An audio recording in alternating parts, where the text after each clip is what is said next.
welcome back to my channel. So if you follow me on Instagram, I posted a poll of what type of content you guys want to watch. It was no help at all because you guys want to watch true crime videos and supernatural creepy stories. So I'm going to do a video of each, and whatever gets the most views I'll do more of.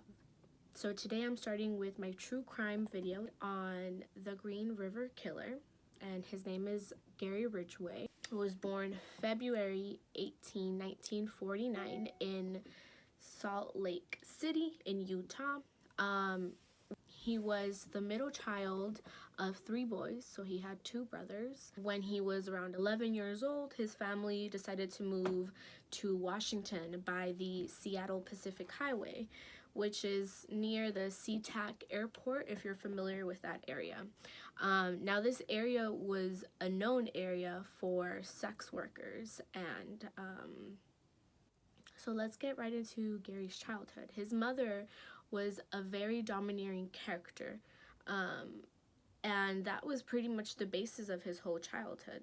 He hated the way that she treated not only him, but his brothers, and the way that she treated his father, because his father was a very submissive character, and he would never stand up for himself, neither would he stand up for Gary and his siblings. She would yell at him, yell at his brothers all the time, and she would ridicule and embarrass Gary in front of his friends and siblings. For example, Gary had a bedwetting problem up to the age of 13. Those were one of the moments where his mother would ridicule him and embarrass him in front of his brothers and siblings. And as a 13-year-old, you could just imagine how that would make him feel. Whenever he would wet the bed, his mother would often make him take cold showers. She would hand scrub him. Hello, lady. Your son is 13 years old. Scrub the hardest on his dirtiest parts. And you can just imagine what parts those were. And while she did this, she was half naked herself. There's this theory, and I'll put the theory here. I forgot what it is called. But there's a theory that says that boys growing up, they're all attracted to their mothers, but there's a certain age where they see their father as like a threatening person because they have these idolizations of their mothers. They come to realization that, you know, his father's always going to be in their life. And by the way, this happens when you're like really little. Like, this isn't like a whole thought process that you go through. Your brain automatically understands. You automatically start, you know, to realize that, okay, that's my father, he's not a threatening person, and you grow out of this whole idolization fantasy thing that you have for your mother. But in Gary's case, his father wasn't really seen as a threat because he wouldn't stand up for himself. I went on a whole ass tangent, I'm sorry. So anyways, Gary's mom worked at a clothing store fitting men for their suits, and she would come home and tell Gary these stories of how, while she measured these men, some of them would get erections. And she would even go into detail into describing how big their genitals were and what it smelled like down there, and how the smells differentiated from each other. Yeah, why?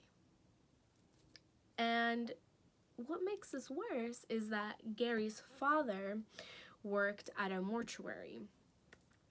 Girl.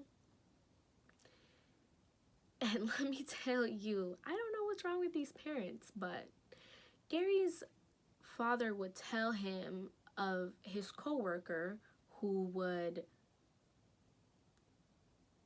have a necrophilia problem. And necrophilia basically means that his coworker was having sex with dead bodies. Girl, what? Why would you tell your kid that? And with all of that, I mean, that all contributed to Gary's sexual confusion that he had growing up, all that abuse, physical abuse, mental abuse, and then to have all these stories from your parents, you know, that could really fuck with your head. And so we could see where he came from. This all aided to his sexual confusion. He had two fantasies of his mother. One, which was how much he hated her, that he would have fantasies of torturing her, hurting her, and strangulating her. The second fantasy he had, he saw her half naked a lot of the time. One of the first woman that he was actually attracted to. So he would have sexual fantasies of her, but with this sexual confusion of wanting to hurt her, and that's where he would get pleasure of thinking of hurting her, but it would be kind of like a sexual thing for him. That's called a sexual sadist.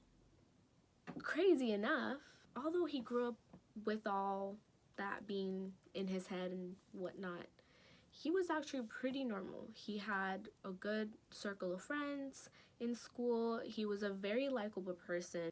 How I can describe him is, I think that we all know who Ted Bundy is now. He's on Netflix. There's movies about him, documentaries. The way that I described Ted Bundy was he was a very likable person, completely normal, and that's exactly how Gary Ridgway was as well. Getting into his love life now, he had his first girlfriend. Her name was Claudia, and while they were in high school, they dated for about a year. Once they graduated, Gary had enlisted to join the Navy, and right before he was sent off to Vietnam, he decided to get married to Claudia, and so they got married, and he went off to Vietnam. While he was in Vietnam, he frequented sex workers a lot, and in one of these occasions, he actually ended up contracting gonorrhea. Dirty motherfucker. And that's kind of where a lot of psychologists think that they're able to pinpoint where his rage towards women really started. That was kind of something that triggered him. So he got very upset at this sex worker, that he contracted gonorrhea, and he comes back from Vietnam and finds out that his wife has also cheated on him. And instead of being, you know what, let's call it even, you cheated, I cheated, no.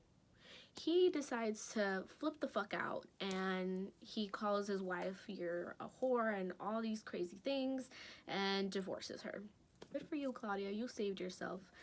And by the way, when he returns from Vietnam, this is also around the same time that he starts killing runaways and sex workers, who began disappearing along the Route 99 in South King County. So the dots in red are all the victim encounter sites, so where he abducted these women. And the purple dots are where the bodies were recovered. You can see 44 bodies were recovered. That's insane. And then I'll show a better map where you could see more clearly where his residence is and his employment, but it is on this map. So there's a yellow triangle for his employment where he worked, and you could see a green triangle for his residence where he lived.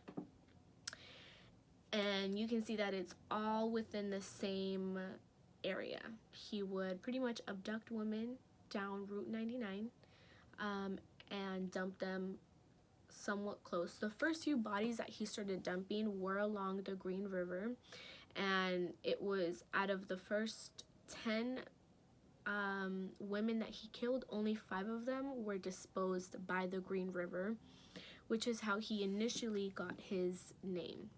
I was able to find a picture of his house, which is still standing. Thank you, Google Maps, for showing us what it looks like, and I'll insert a picture of his house right now. So this is his house. It's ironic how there's a pickup truck in front of the house, because you'll see why. Okay. Shortly after, he meets his second wife, whom he spent a lot more time in comparison to his first wife because he was in Vietnam 99% of the time. But so he spent a lot more time with her, and he had a crazy sex fetish. Like, he loved to have sex in public places. The sex that he was having, not only was it in public places, but it was also very rough. He would sometimes choke her into the point where she would actually pass out. And that started becoming more frequent as well. And he loved to have sex in public places. One of those places, girl, cannot. One of those places was a Green River. Bitch. I mean, of course. And he was so sex crazed that he wanted sex 24/7. And, you know, he was getting sex 24/7 basically. But in one of those occurrences, she got pregnant and he was pissed. He was livid, and there was a certain point where she was not able to give him sex 24/7. He felt like there was attention being drawn away from him and into the baby, and he wasn't able to get the sex he wanted as much as he wanted. So that made Gary even more mad. And he blamed his son for that, unfortunately. After having their son, she got fed up and divorced him. Good for you, girl. Get your son and go. Which is what everyone would think. But unfortunately, he did have custody of his son. And even worse, he used his own son as a way to lure women into his car so that they wouldn't be scared. And he actually said in an interview that at least 50 of them had asked him if he was a Green River killer. And well, yes, he was, but he never said that, because why would you? No, you know. Anyway, so yeah, so he used his son as a way to lure women, and I actually have a recording of him, so I'll let him describe exactly what he did here. It was July 18th, I think it was my brother's birthday. That weekend I picked up a woman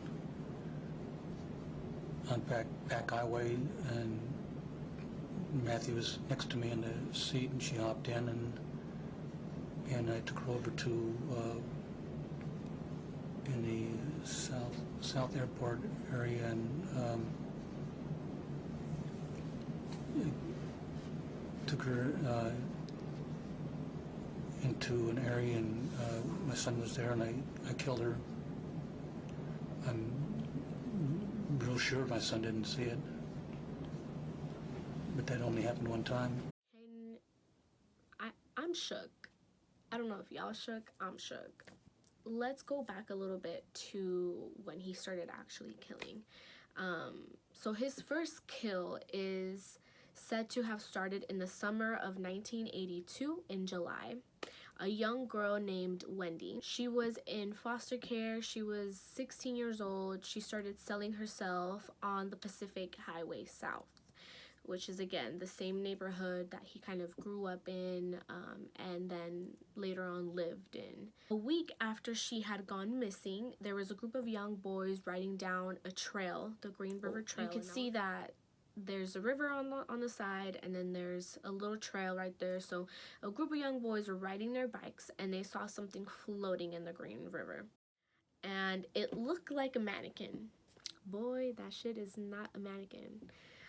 When they got close, they realized it was a body of a naked girl, and her clothes was tied around her neck. 4 weeks after that, another woman was found, 23-year-old Deborah, face down in the river, and just 3 days after, 2 more women were found as well. Cynthia, who was only 17, and Marsha, who was 31 years old. This time, their bodies were submerged, and they were being held down with heavy, big rocks. And while they're processing this scene, another body pops up of a 16-year-old girl named Opal. And from then on, bodies were being found, girls were being missing, and it was just insane. And so at this point, the police knew that they had a serial killer on their hands. And this is 1982. Then later in 1983, a girl named Marie goes missing, and she is the 23rd girl to go missing, by the way. A witness gives a tip to police officers that she was able to place Marie on the scene where she saw her get into a pickup truck, and shortly after telling officers, she sees this pickup truck parked outside on the driveway of someone's home. Girl, this shit just got hot. When police finally take a look into this tip, they find out that it's the home of Gary Ridgway. 1983, okay? They found Gary Ridgway. But, girl, this shit just is, it's a crazy story. So, when they went to go see Gary, he was fine. He looked like a normal person. The way that he came forward to police, he acted so normal. So the police kind of just brushed it off, like maybe it's a coincidence. No, there is no coincidences. So Dave, oh my god, I cannot say his last name. I will put it right here. Dave Rakert? I'm gonna call him Dave. So Dave is the first officer assigned to this case. And he thought that Ridgway was suspicious. So Ridgway, of course, denies all allegations of that encounter and agrees to take a polygraph test. And you would think that something would come up, you know, one lie or two. No, he passes. I'm completely against polygraph tests. They're not a reliable source to tell you if they're innocent or not. Of course, he passes the polygraph test. Later in 1985, the killings dropped. And there's only two reasons for that. One being that the police were on his trail. Shit was hot. Second was he just started dating and getting to know his eventually to be third wife. So his trail goes cold for a bit. Later in 1987, they managed to obtain a fucking search warrant for his home and work. But, however, none of the items, including carpet fibers, ropes, and anything of that sort, could be linked to any victims at all. So what the fuck? Although they were able to connect his DNA at that time, so they collected a DNA sample, and the DNA technology in 1987 is obviously not the type of technology that we have now. So the technology back then wasn't able to positively match Ridgway's DNA onto any case, any victim. And just to note, you know, Ridgway was a smart serial killer, okay? He never slipped up. No evidence was able to be pinned on him at all whatsoever. If a girl that he abducted scratched his face, he would chop off her fingers so that there was no DNA of his in her. And if he had something as a scruff mark on his tires or anything of that sort, he would throw away all those tires and buy completely new tires. He was really good about covering his tracks. Now, the only reason Gary Ridgway was even arrested in 2001 was because our DNA technology was finally at a point where it was advanced and was able to detect with a lot more certainty if there was a match. Gary Ridgway's DNA was positively matched to 4 cases. He was then arrested, awaiting trial.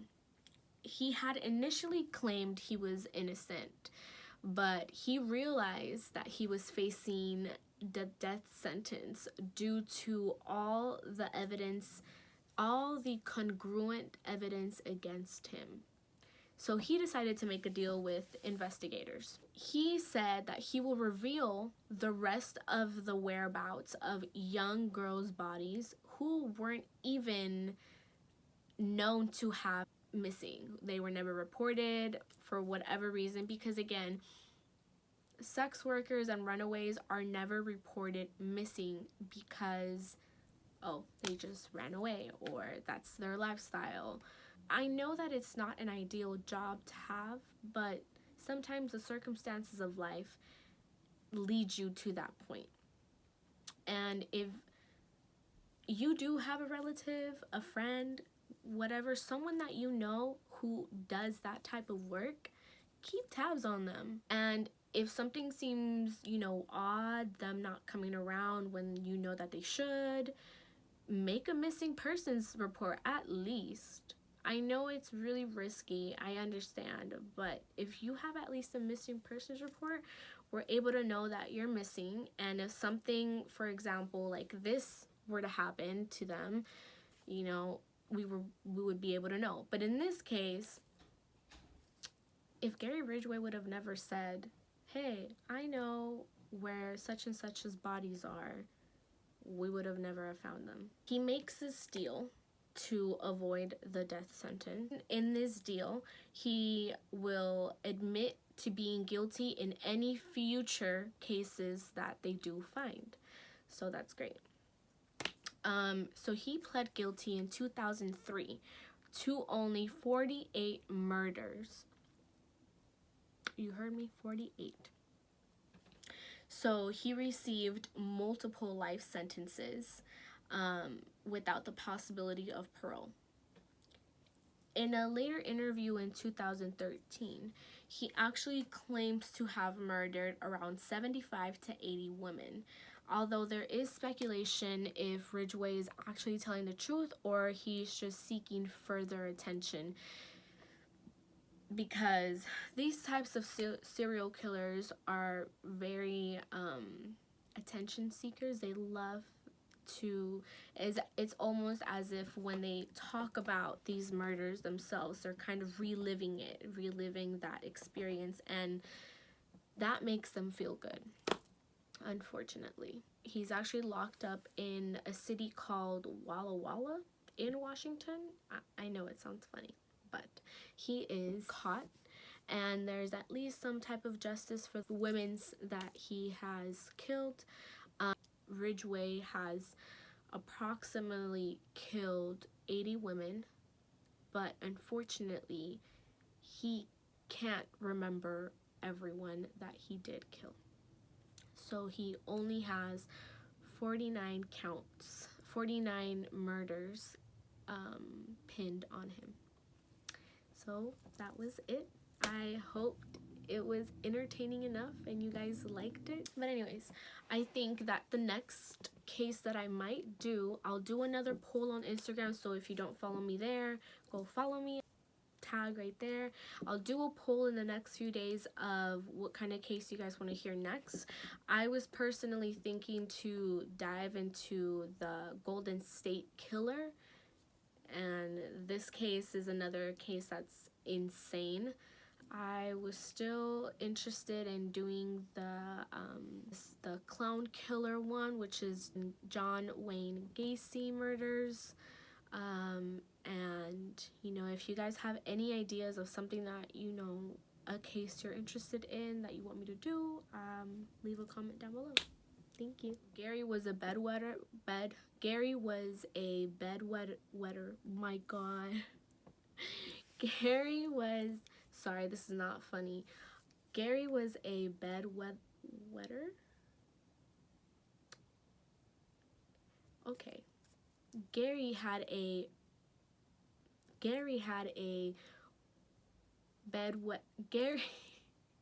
fucking hate myself.